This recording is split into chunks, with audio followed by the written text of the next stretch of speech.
Myra Mercer, 32. For 12 years, I lived under the delusion that my father's dismissive attitude towards my career was just his old-fashioned way of protecting his daughter. I, a cardiothoracic surgeon at Johns Hopkins, had convinced myself he simply didn't understand my ambition. That lie shattered at my brother Tyler's lavish engagement party at the Bethesda Country Club. My father, Harold, beaming, raised his champagne glass and declared Tyler, the pride of the Mercer family, our only successful child. Did I really think he'd acknowledge me now? In a flash, I discovered Tyler wasn't finishing residency. He dropped out 2 years ago, becoming a pharmaceutical sales rep. My father's entire narrative about his successful son was a carefully constructed fiction, built on my sacrifice. All of this unraveled in less than an hour. My father, still at the microphone, his Rolex glinting under the lights, was completely unaware that his perfect world was about to shatter. Before I do, take a moment to like and subscribe, but only if this story earns it. Drop your city and your local time in the comments. I like knowing who's out there. Now let me take you back to where it all began.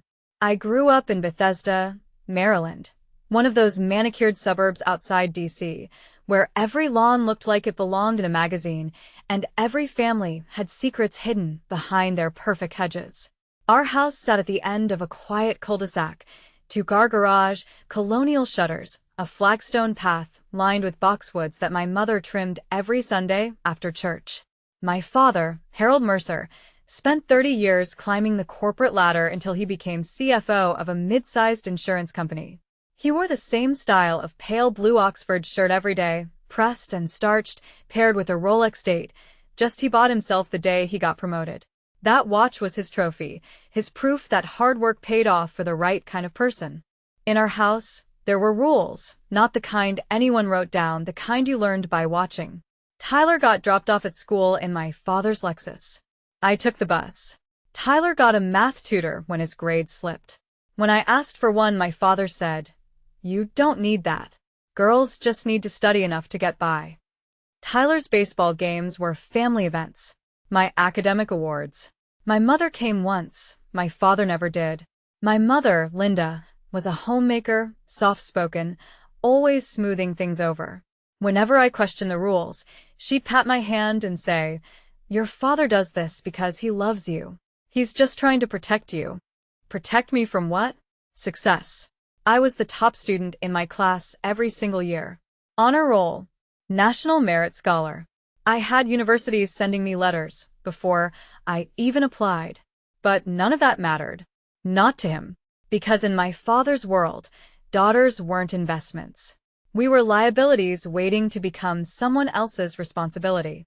And I was about to learn exactly how much that belief would cost me. The summer before my freshman year of college, my mother made meatloaf for dinner. She only made meatloaf when something important was happening. Birthdays, promotions, announcements. I was 18. I had just received my acceptance letter from the University of Maryland, a partial scholarship that covered most of my tuition, but I still needed about $15,000 a year to make it work. I remember smoothing the letter on the dining table, my heart pounding with hope I didn't want to admit I had. "I got in," I said, "with a scholarship. I just need help with the rest." My father picked up the letter. He didn't read it. He just glanced at the header and set it down next to his plate. "That money is for Tyler," he said, swirling the Macallan 18 in his glass like he was making a business decision, which to him he was.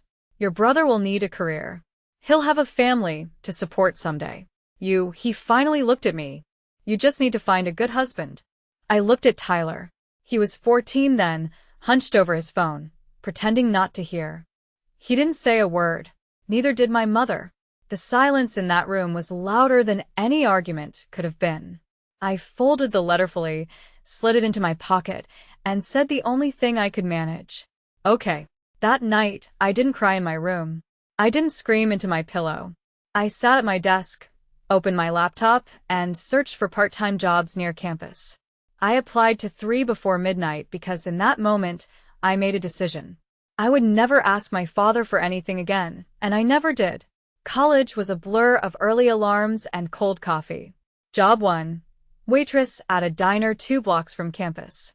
I worked the breakfast shift 5 a.m. to 9 a.m. pouring coffee for truckers and retirees before running to my first class with grease still on my apron. Job 2, library assistant. Afternoons and evenings, shelving books and manning the front desk. I learned to study between check-ins, cramming organic chemistry while stamping due dates. Job 3, weekend math tutor for high school kids.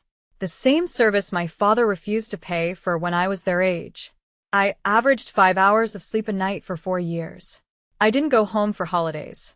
I told my mother I had extra shifts, which was true. What I didn't tell her was that I couldn't stomach sitting at that table watching Tyler open presents bought with money that could have changed my life. I wore the same pair of sneakers for 2 years straight. When the soles started separating, I glued it back together and kept walking. Those shoes got me to class, to work, and eventually across the graduation stage. Summa cum laude, a 3.98 GPA, top of my class. I sent my parents an invitation to the ceremony. My mother texted back, "So proud of you, sweetheart. But Tyler has an important soccer game that day. We'll celebrate when you're home." I graduated alone. A professor I barely knew shook my hand and said, "Wherever you go from here, you've earned it." I cried in the parking lot for 10 minutes. Then I wiped my face, got in my car, and drove to the library to return my overdue books. That chapter was over, but the hardest part was just beginning. I applied to 12 medical schools. 3 accepted me. I chose Johns Hopkins not because it was the most prestigious, though it was, but because they offered the best financial aid package, loans, grants, work-study. I pieced it together like a patchwork quilt, and somehow it held. 4 years of medical school, 6 years of residency, 2 years of fellowship, 12 years of my life building something no one in my family believed I could build. I specialized in cardiothoracic surgery, one of the most demanding fields in medicine. The hours were brutal. The pressure was relentless. I watched colleagues burn out, drop out, switch to easier specialties. I stayed, not because I had something to prove to my father. I stayed because every time I held a human heart in my hands, every time I watched a flat line turn into a steady rhythm, I knew this was exactly what I was meant to do. By 32, I was an attending surgeon at Johns Hopkins Hospital. One of the few women in my department, board certified, published, respected, and my family had no idea. My mother knew I worked at some hospital. That was the extent of it. She never asked for details, and I never offered them. I wore my Johns Hopkins medical ring every day, a gold band with the university crest. I bought it myself the day I graduated. It wasn't flashy. Most people wouldn't even notice it, but I noticed it every time I scrubbed in for surgery. Every time I needed to remember who I was and what I'd survived to get there. That ring was my proof, my quiet rebellion. Then one evening, my mother called, and everything I'd spent 12 years avoiding came rushing back. It was 9 p.m. on a Tuesday when my phone lit up with my mother's name. She only called late when she didn't want my father to hear. "Myra, honey." Her voice was barely above a whisper. "I have news. Tyler's getting engaged." I sat down my glass of wine and leaned back against my kitchen counter. "That's great, Mom. Tell him congratulations. There's going to be a party at the Bethesda Country Club. Your father wanted something big. 150 guests. All his business contacts, golf friends, the works." I knew that club. Membership fees started at $50,000 a year. The kind of place where handshakes sealed deals, and last names meant everything. "Sounds fancy," I said, keeping my voice neutral. "You can come if you want." She hesitated. "But your father, he doesn't want anyone introducing you as a doctor or anything like that. He said you should just come as Tyler's sister. Keep it simple. Keep it simple. Don't outshine the golden child." "Did he send me an invitation?" Silence. "Mom, it was easier this way. He didn't want to make it formal.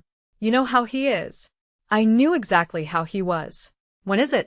"Saturday the 14th, 7 p.m. I pulled up my calendar. No surgery scheduled. No on-call duty. Part of me wanted to decline. The smart part, the part that had spent 12 years building a life that didn't need their approval.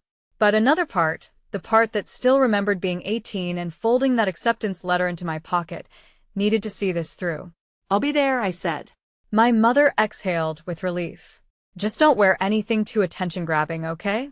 Tyler is the star that night. Of course, Mom. Tyler's always the star.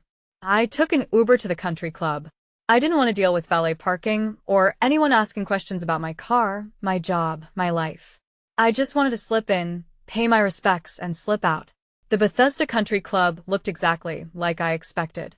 White colonial architecture, crystal chandeliers visible through the tall windows, a manicured lawn stretching toward an 18-hole golf course. Luxury dripped from every corner. At the entrance, a security guard in a crisp blazer checked his clipboard. Name, Myra Mercer. He scanned the list. Scanned it again, frowned. I'm not seeing a Myra Mercer. Of course not. I pulled out my phone and called my mother. 2 rings later, she appeared at the door, flustered and apologetic. She's with me, Mom told the guard, ushering me inside. She's family. Family? The word felt hollow. I'd chosen my outfit carefully. A simple navy blue silk dress. Elegant. Understated. Nothing that would draw attention. My only indulgence was my Johns Hopkins ring, which I wore on my right hand like I always did. The ballroom buzzed with conversation. Crystal flutes clinked. A string quartet played something classical in the corner. Everywhere I looked, I saw designer labels and practiced smiles. My father stood near the entrance, greeting guests with a firm handshake and a politician's grin. When he saw me, his expression flickered just for a moment before settling into cool neutrality. He nodded once, then turned back to the couple he was talking to. No hug, no welcome, just a nod. Like I was a distant acquaintance he was obligated to acknowledge. A man beside him asked, "Harold, who's that?" My father's answer was smooth, practiced, dismissive, just a relative. I walked past him without a word, heading for the bar.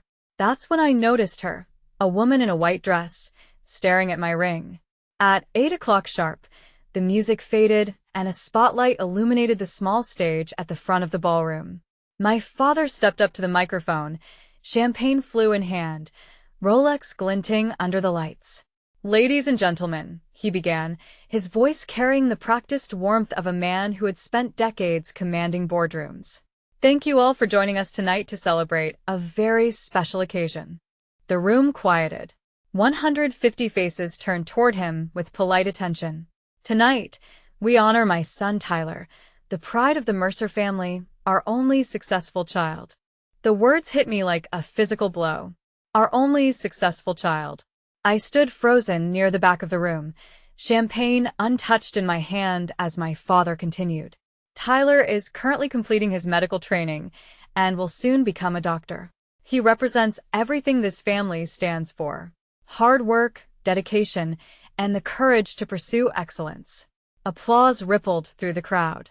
Tyler stood near the stage, beaming, accepting congratulations from people who probably didn't know the first thing about him.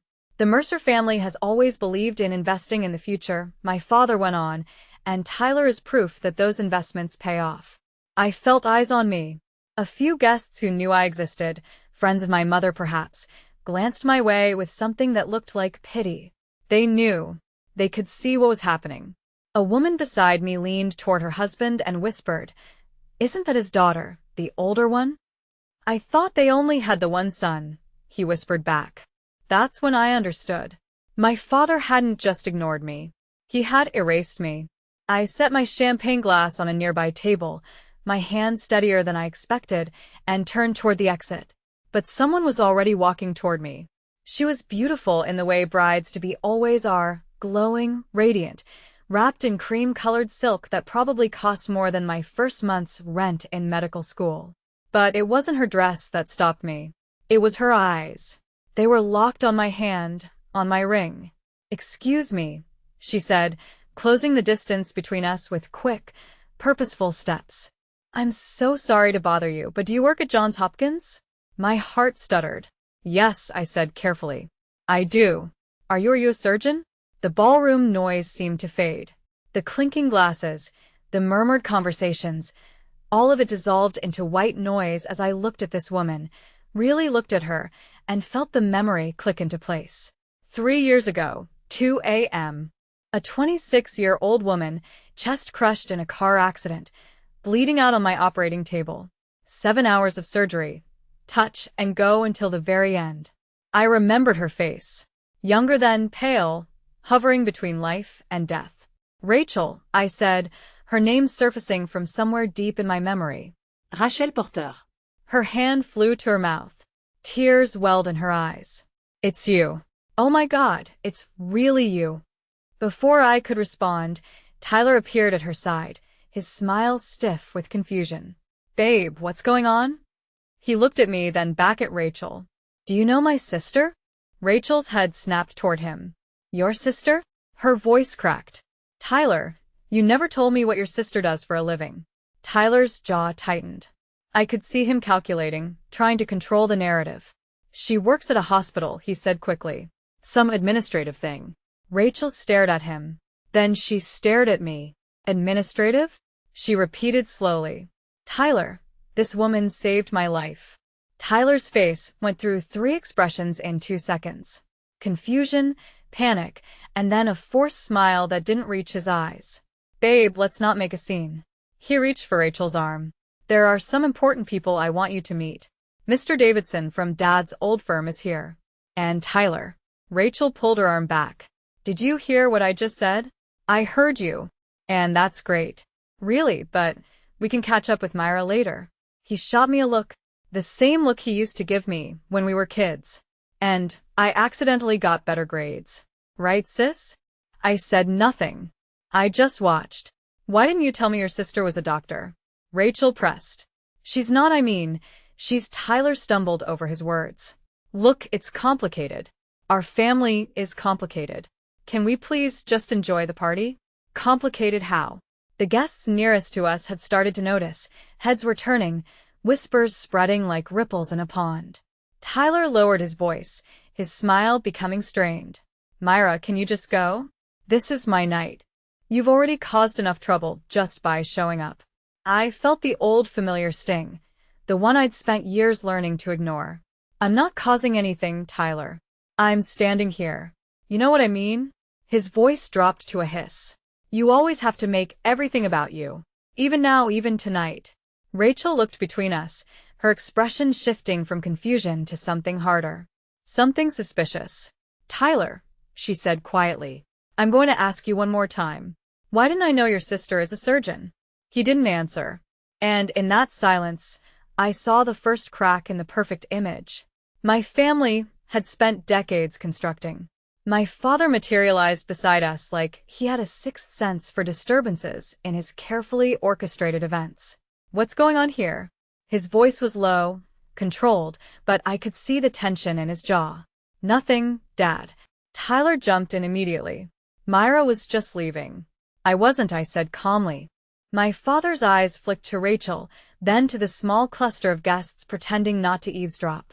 Myra, he said my name like it was a problem to be solved. This is Tyler's engagement party. If you're not going to be supportive, perhaps it's best if I what, Dad? Disappear like I always do.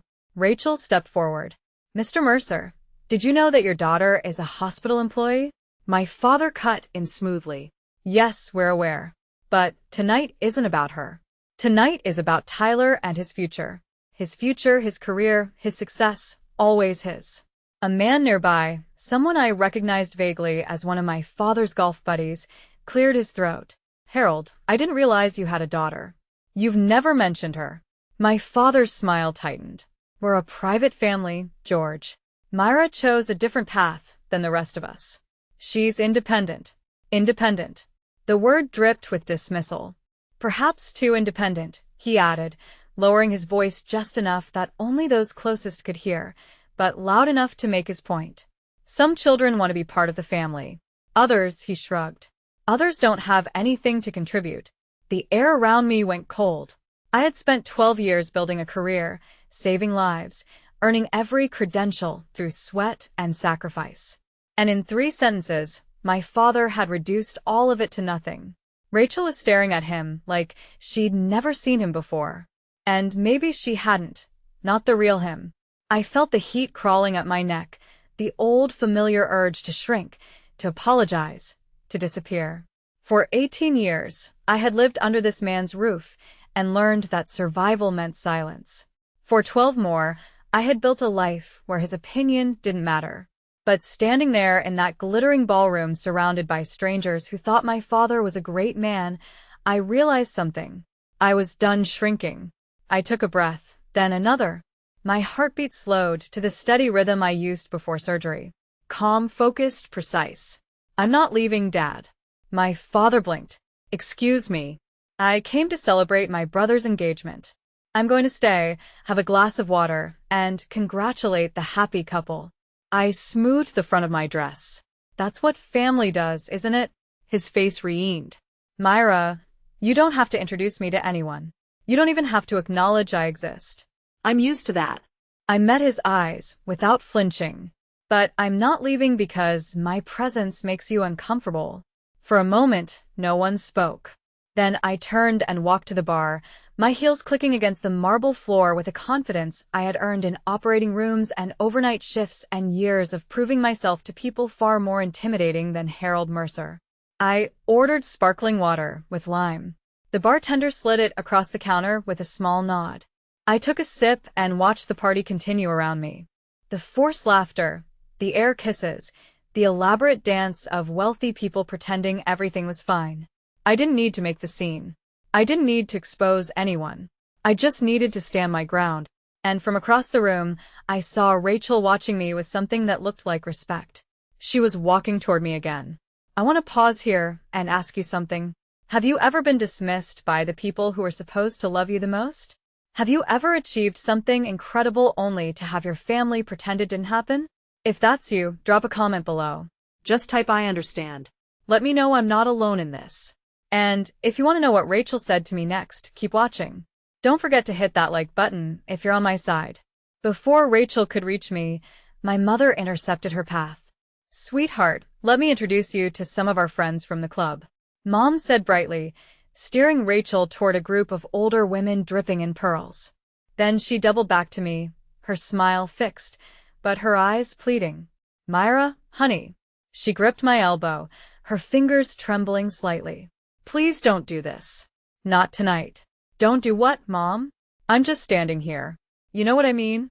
She glanced over her shoulder, checking if my father was watching. "Your father is already upset. Tyler is nervous. This is supposed to be a happy night. And my presence ruins that." She didn't answer. She didn't have to. "Mom, do you even know what I do for a living?" Her eyes dropped to the floor. "You know I work at Johns Hopkins. You know I'm a surgeon. You've known for years." My voice was quiet but firm. "Why have you never told him?" "Your father wouldn't."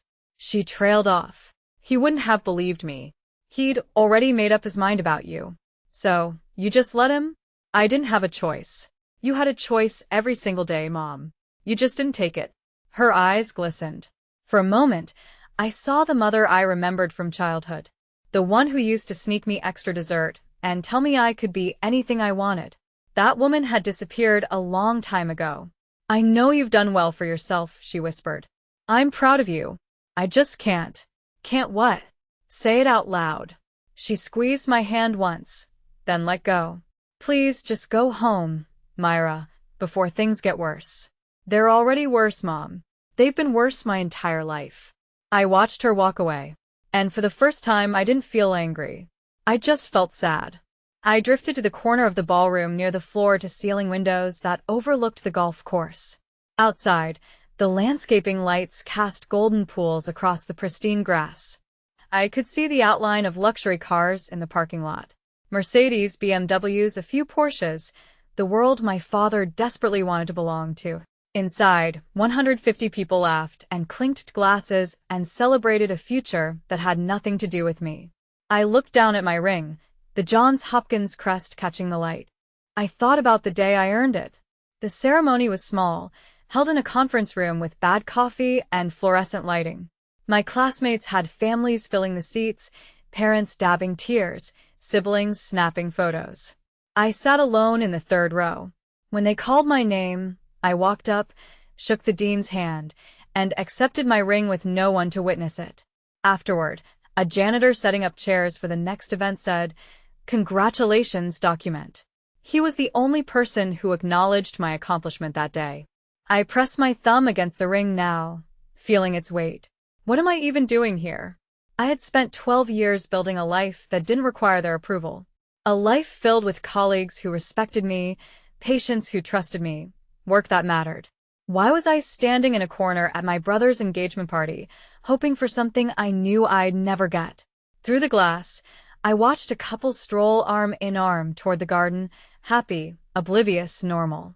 Maybe I should just leave. Let them have their perfect night. But then my phone buzzed. A text from Dr. Kevin Chen, a colleague back at Hopkins. Hey, Myra. Random question. Your brother Tyler, did he finish his residency? Just saw him at a pharma conference. Thought he was still in training. I stared at the screen, and everything changed. I read the message 3 times. Thought he was still in training. Tyler wasn't in training. According to my mother's updates, the few she shared, Tyler was finishing up his residency and about to become a doctor any day now. That was the story, the narrative my father broadcast to anyone who would listen. But Kevin had just seen Tyler at a pharmaceutical sales conference. Not a medical conference, a sales conference. I opened a browser on my phone and searched Tyler Mercer Pfizer. 3 results. A LinkedIn profile, a company directory listing, a conference speaker bio from 6 months ago. Tyler Mercer, medical sales representative, Pfizer Incorporated. No residency, no medical license, no doctor in front of his name. He had dropped out 2 years ago based on the dates. My father had spent $180,000 on Tyler's medical education, and Tyler hadn't even finished. He'd quietly pivoted to pharmaceutical sales and never told anyone. For 2 years, he had been lying to our entire family. I slipped my phone back into my clutch, my mind racing. This wasn't my weapon. I didn't come here to expose anyone. But as I watched my father work the room, shaking hands, boasting about his future doctor son, I realized something. The truth didn't need me to weaponize it. The truth had a way of surfacing on its own. I thought about every patient who had ever thanked me after surgery, every life I had helped save, every 18-hour shift, every sacrifice, every moment I had chosen this path despite having no one to support me. I didn't need to prove anything to my father, but I also didn't need to protect my brother's lies. I straightened my shoulders and looked across the room. Rachel was finally breaking free from the group of women. She was heading my way. This time I didn't look away. I met Rachel halfway near one of the tall cocktail tables draped in white linen. I'm sorry about earlier, she said, slightly breathless. Tyler's mother kept pulling me around to meet people. It's fine. It's your party. It's supposed to be, she bit her lip. But nothing about tonight feels right. I studied her face, the furrow between her brows, the tension in her shoulders. This wasn't bridal glow. This was doubt. Rachel, how much do you know about Tyler's career? She blinked at the question. He's finishing his residency, internal medicine. He's supposed to start his fellowship next year. That's what he told you? That's what he's told everyone? Her voice wavered. Why? Is there something I should know? I hesitated. This wasn't my secret to tell, but it also wasn't my lie to protect. I just received a message from a colleague. He saw Tyler at a pharmaceutical sales conference last week. A sales conference? Rachel shook her head. No, Tyler doesn't do sales. He's a doctor. Well, almost a doctor. Rachel. I kept my voice gentle but direct. I looked it up. Tyler works for Pfizer. He's listed as a medical sales representative. He has been for at least 2 years. The color drained from her face. That's not possible. He shows me his schedule. He talks about his patients. She stopped. Something clicked behind her eyes. Oh my God, she whispered. The hours. He's always so vague about where he goes. I thought it was because he was busy at the hospital. I'm not trying to hurt you, I said. I just think you deserve to know the truth before you marry him. Rachel stared at me. Then she looked across the room at Tyler, who was laughing at something his father said. He's been lying to me for 2 years. I didn't answer. I didn't have to. Rachel stood frozen for a long moment, processing. Then she turned back to me with a different look in her eyes, sharper now, more focused. Wait, can we go back to what I said earlier? She took a breath. 3 years ago, I was in a car accident. A bad one. My sternum was crushed. I had internal bleeding. They told my parents I probably wouldn't survive the night. I nodded slowly. I remember the surgeon who saved me, Dr. Myra Mercer, operated on me for 7 hours. She held my heart in her hands. Rachel's voice cracked. When I woke up in the ICU, she was there. She held my hand and said, "You fought hard. Now you get to live." I remembered that too. I remembered her parents sobbing in the waiting room. I remembered the moment her vitals stabilized and I finally exhaled. "That surgeon was you," Rachel said. "Wasn't it?" Yes. Tears spilled down her cheeks. Before I could react, she pulled me into a tight embrace. "I've thought about you every single day, for 3 years." She whispered against my shoulder. "I went back to the hospital once to find you, but they said you transferred to a different department. I never got to thank you properly. You just did." She pulled back, wiping her eyes with the back of her hand. "This whole time you were Tyler's sister. He talked about you like you were nobody, like you didn't matter to him. I don't." But you matter to me. Her voice hardened. "You saved my life and his family treats you like you're invisible." She looked toward the stage where the microphone still stood for my father's earlier speech. "No," she said quietly. "That's not okay. That's not okay at all. Rachel, you don't have to." "Yes, I do." She squeezed my hands. "The truth needs to come out. All of it. What are you going to do?" I asked. Rachel glanced toward the stage, then back at me. "I was supposed to give a speech later. Thank Tyler's family for welcoming me. Talk about how excited I am for our future together. And now I'm going to tell the truth." She straightened her shoulders. "Not to hurt Tyler, not to embarrass your father, just because I don't want to build a marriage on lies. Rachel, this is your engagement party. Are you sure you want to do this here in front of everyone? Where else?" She laughed bitterly. "Tyler's been lying to me for 2 years. Your father just stood up there and called Tyler his only successful child. When you are the one who actually became a doctor, a surgeon, someone who saves lives." She shook her head. "I almost died, Myra. Do you know what that does to a person? It makes you realize how short life is, how precious. I promised myself after that accident that I would never waste time on things that weren't real." Her eyes met mine. "Tyler isn't real. The future we planned isn't real. But you, what you did for me, that was real." I felt something shift in my chest. Not satisfaction, not triumph, something quieter, relief. Maybe that someone finally saw me.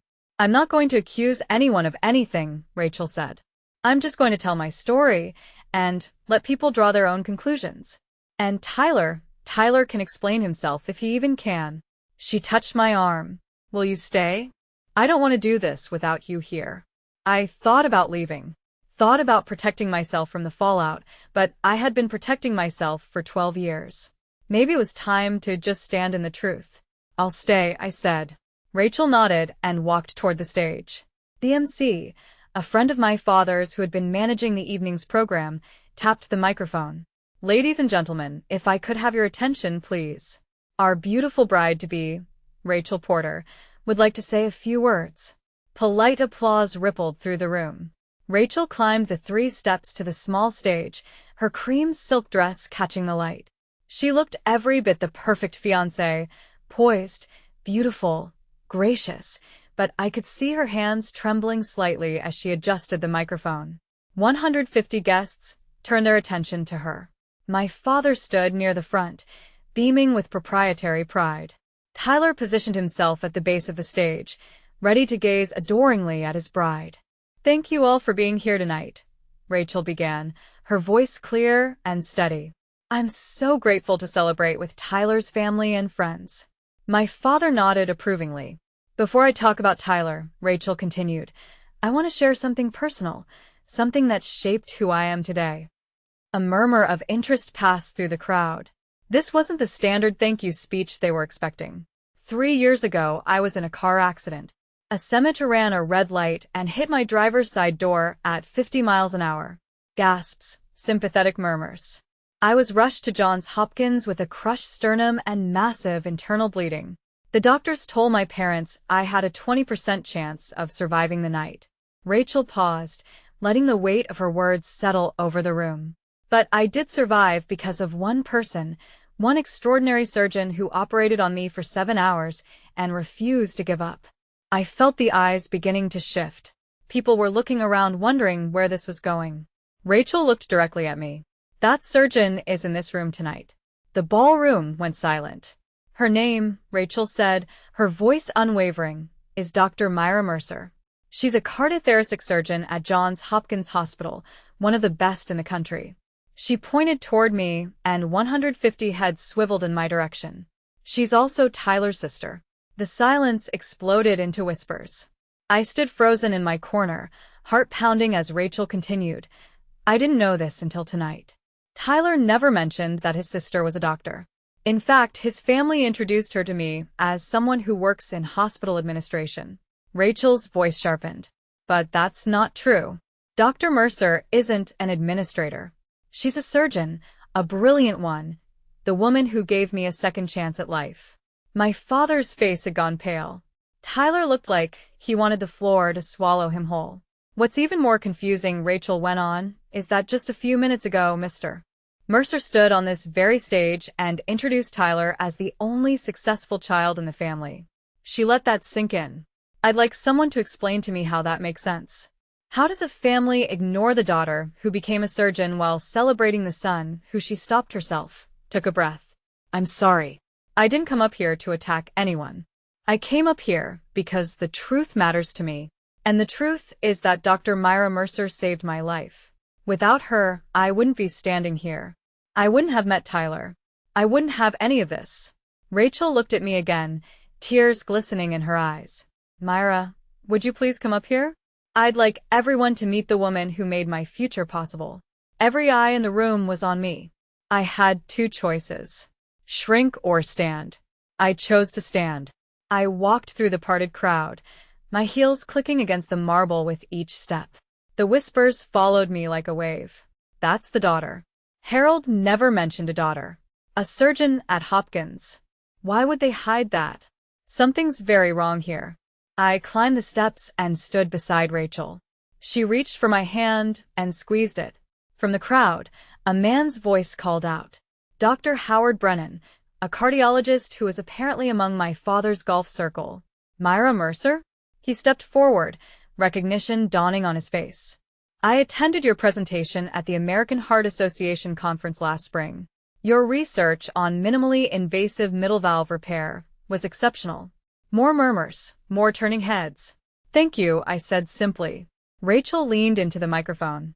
For those who don't know, and apparently that includes Tyler's own family, Dr. Mercer is board certified in cardiothoracic surgery. She's published in peer-reviewed journals. She's saved countless lives, including mine. She turned to face my father, who stood motionless near the front, his face a mask of barely controlled fury. Mr. Mercer, I mean no disrespect, but I have to ask, why did you tell this room that Tyler is your only successful child? Your daughter is standing right here. She's accomplished more than most people will in a lifetime. The room held its breath. My father's mouth opened, closed, opened again. This is hardly the time or place. It seems like exactly the right time and place to me, Rachel said calmly. You chose to celebrate Tyler's success publicly. Why can't we acknowledge Myra's? Someone in the back started clapping. Then another person, then another. Within seconds, half the room was applauding. Not for my father, not for Tyler, but for me. And I hadn't asked for any of it. The truth had simply found its way into the light. Rachel handed me the microphone. For a moment, I just stood there looking out at the sea of faces. Some curious, some sympathetic, some uncomfortable. I could have destroyed my father right there. I could have laid out every slight, every rejection, every moment he made me feel worthless. But that wasn't who I wanted to be. Thank you, Rachel. I kept my voice calm, measured. And thank you, everyone, for your kind applause. I didn't come here tonight expecting any of this. I paused, collecting my thoughts. I came because Tyler is my brother, and I wanted to wish him well. That's it. I didn't come to cause drama or make anyone uncomfortable. My father's posture relaxed slightly. He thought I was backing down, but I also won't pretend to be something I'm not. I met his eyes. I'm not a hospital administrator. I'm not just a relative. I'm a cardiothoracic surgeon. I've spent 12 years training for this career. Years I funded entirely on my own. The room was utterly silent. I'm not telling you this to brag. I'm telling you this because the truth matters. Rachel's right about that. I turned to look at her. 3 years ago, she came into my operating room more dead than alive. I spent 7 hours fighting to keep her heart beating. When she woke up, I promised her that her fight was worth it. Rachel wiped tears from her cheeks. I don't need anyone's validation, I continued, turning back to the crowd. I stopped needing that a long time ago, but I also won't stand quietly while the people who should have supported me pretend I don't exist. I set the microphone back on the stand. That's all I have to say. Thank you for listening. I stepped back, and that's when Tyler lost control. Tyler stormed onto the stage, his face flushed red, his carefully gelled hair starting to come undone. Are you serious right now? He grabbed the microphone, his voice cracking with barely contained rage. This is my engagement party, and you just had to make it about you, didn't you? Rachel stepped toward him. Tyler, no. He jabbed a finger in my direction. She's always been like this, always trying to prove she's better than me, always competing. Even now, even on the one night that's supposed to be mine, she can't just let me have it. The guest shifted uncomfortably. This wasn't the charming Tyler they thought they knew. I didn't do anything, Tyler. My voice was steady. Rachel asked me a question, and I answered honestly. Honestly. He laughed bitterly. You want to talk about honesty? Fine. Let's talk about how you abandon this family, how you never come home, how you act like you're so much better than all of us, Tyler. My voice cut through his tirade like a scalpel. When were you going to tell everyone you dropped out of your residency 2 years ago? The room went absolutely still. Tyler's face drained of color. What? You're not becoming a doctor, Tyler. You're a pharmaceutical sales rep.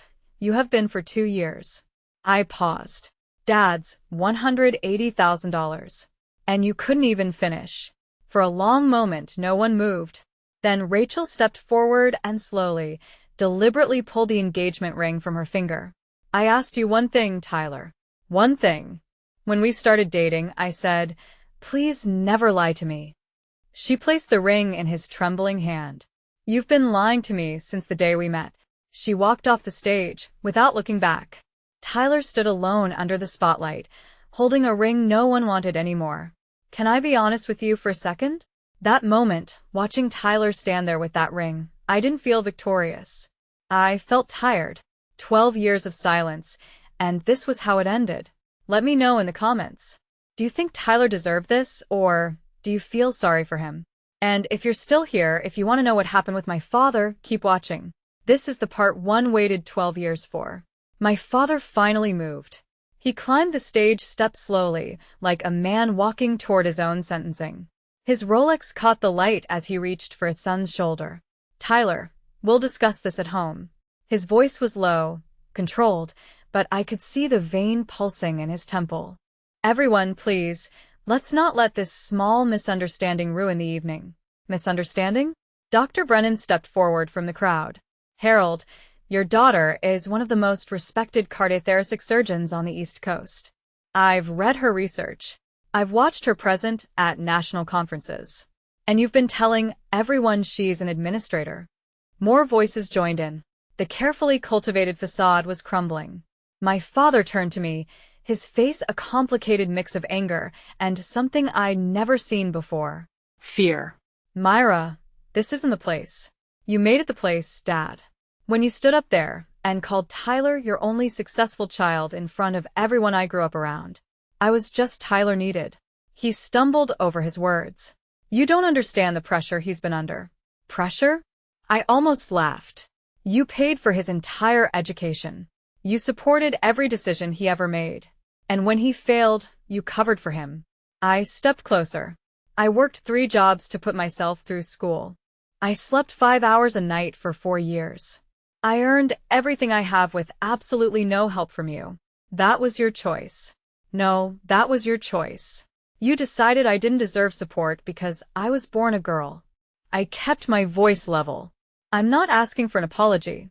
I stopped waiting for that years ago. He stared at me speechless for perhaps the first time in his life.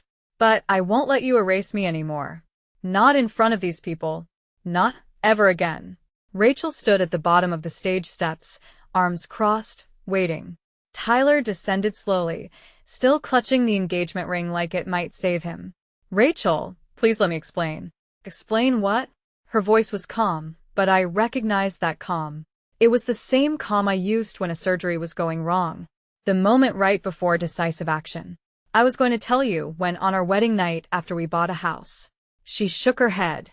You told me you were a doctor, Tyler. You showed me your schedule. You complained about difficult patients. All of it was lies. Not lies, just I was protecting you. Protecting me from what? The truth. Rachel laughed, but there was no humor in it. I told you about the worst moment of my life. I told you about my accident, my surgery, my recovery. I was completely honest with you about everything. Tyler said nothing. And now I find out that the surgeon who saved my life, the person I've wanted to thank for 3 years, is your sister. A sister you deliberately kept hidden from me. That's not your father just introduced you as his only successful child. While your sister stood 15 feet away, a sister who actually became a doctor, and you were okay with that. Tyler's silence was damning. Rachel took a deep breath. I loved you, Tyler. I really did. But I can't marry someone I don't know, and clearly I don't know you at all. She turned and walked toward the exit, her heels clicking with finality against the marble floor.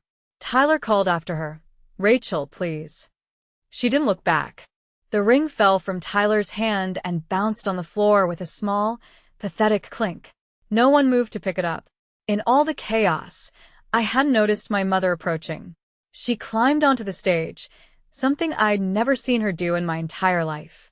Linda Mercer didn't make scenes. She didn't draw attention. She smoothed things over and kept the peace.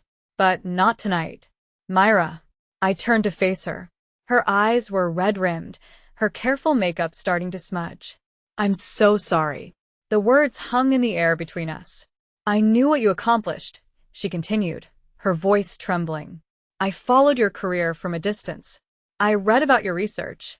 I saw the hospital announcements when you were promoted. I felt something crack in my chest. Then why didn't you ever say anything? Because I was afraid. She wiped her eyes with the back of her hand. Afraid of your father. Afraid of disrupting the family. Afraid of? She took a shaky breath. Afraid of admitting I failed you. My father stood frozen behind her, watching this unfold like a man witnessing his world collapse. You were 18 years old, and I let him tell you that you didn't matter. I should have stood up for you. I should have protected you. Her voice broke, but I didn't. And you had to protect yourself. She reached for my hands, and I let her take them. The woman you became, the surgeon, the success, all of it. You did that alone. Despite us, not because of us. She squeezed my fingers. I'm so proud of you, Myra. I should have said it years ago. I felt tears threatening to fall. The first I'd allowed myself in a long time. Thank you, Mom, I managed. That means more than you know. She pulled me into a hug, a real one. The kind I hadn't felt since I was a child. Behind us, my father stood silent, watching, processing. For once, he had nothing to say. I held my mother for a long moment. Then I gently stepped back. The ballroom had grown quiet. Guests were starting to drift toward the exits. Conversations hushed and uncomfortable. The party was over in every way that mattered. Tyler had disappeared, probably to lick his wounds somewhere private. My father still stood on the stage looking older than I'd ever seen him. I didn't have anything left to say to either of them. I should go, I told my mother. She nodded, still holding my hand. Will you call me soon? Yes, I'll call. As I descended the stage, Rachel intercepted me near the door. Myra, wait. Her eyes were dry now, her composure restored. I don't know how to thank you for tonight, and for everything else. You don't need to thank me. I touched her arm briefly. You saved yourself tonight, Rachel. You chose truth over comfort. That takes courage. I learned it from you. She smiled weakly. 3 years ago, when I woke up in that hospital room, you told me something I never forgot. What was that? You said, "The hardest part is over. Now all you have to do is live." She took a shaky breath. "I think I finally understand what you meant." I hugged her briefly, but genuinely. "Take care of yourself, Rachel. You're going to be okay." She nodded and stepped aside. I walked out of the Bethesda Country Club into the cool night air. The valet scrambled around luxury cars, but I walked past them, pulling out my phone to request an Uber. The automatic doors closed behind me, muffling the murmurs and the music. I took a deep breath. For the first time in 12 years, my chest didn't feel tight. I had said my piece. I had stood my ground. Now I could go home.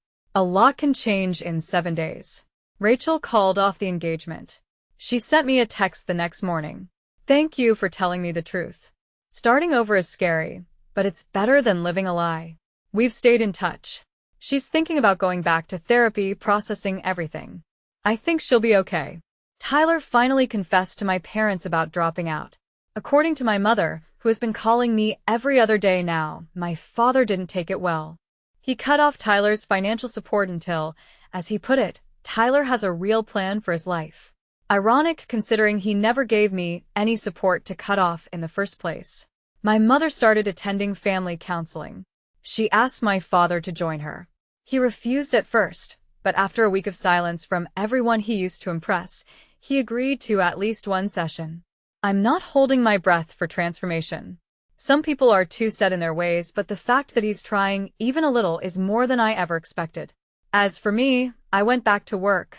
The Monday after the party, I had a double bypass scheduled at 7 a.m. I scrubbed in, made my incisions, and spent 4 hours doing what I do best. When the patient's heart started beating on its own again, I felt that familiar surge of purpose. This is why I do what I do. Not for recognition, not for validation. For moments like this, when someone gets a second chance at life because I refuse to give up. My phone buzzed in my locker after the surgery. A text from a number I didn't recognize. "This is your father. Can we talk?" I stared at it for a long time. Then I typed back, "When you're ready to listen, I'll be here." You might think this story ends with me forgiving my father with a tearful reconciliation and a happily ever after. That's not how real life works. The truth is, I'm still figuring out what my relationship with my family looks like. Maybe we'll find our way back to something healthy. Maybe we won't. Either way, I've made peace with it. Because here's what I learned over the past 12 years. You cannot control how other people see you. You cannot force someone to acknowledge your worth. You can only control who you are and what you do with your life. I spent too many years waiting for my father to be proud of me, hoping that one more achievement, one more award, one more success would finally make him see me.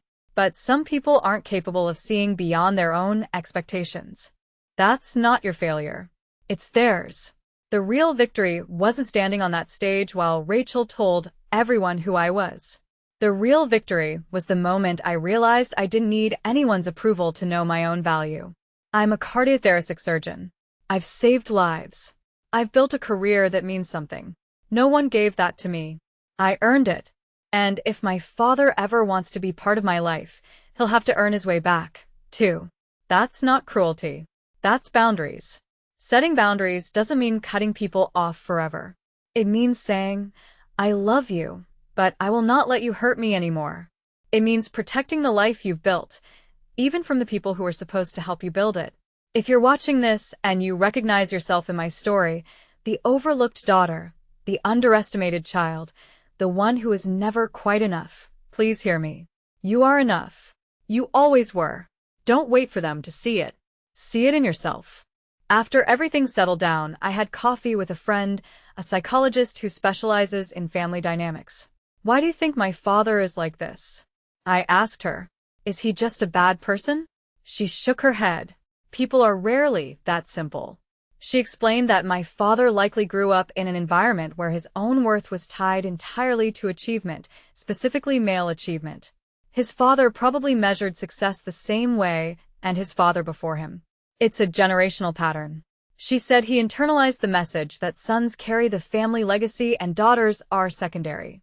Not because he hates women, but because that's literally all he knows. That doesn't excuse what he did. No, it doesn't. but it explains it. She stirred her coffee. The saddest part is he probably thought he was protecting you. In his mind, pushing you toward marriage and away from career was him being a good father, saving you from the struggle he went through. I sat with that for a while. It didn't make me less angry, but it helped me understand that my father's failure wasn't personal. He was just wrong. Catastrophically, painfully wrong. And some people never learn to be anything else. The lesson I want to leave you with is this. You cannot heal wounds you refuse to acknowledge exist. Whether it's a parent who dismissed you, a sibling who competed with you, or a system that underestimated you, the path forward starts with honesty. Be honest about what happened. Be honest about how it affected you. And be honest about what you're willing to accept going forward. That's the story. Thank you for staying with me through all of it.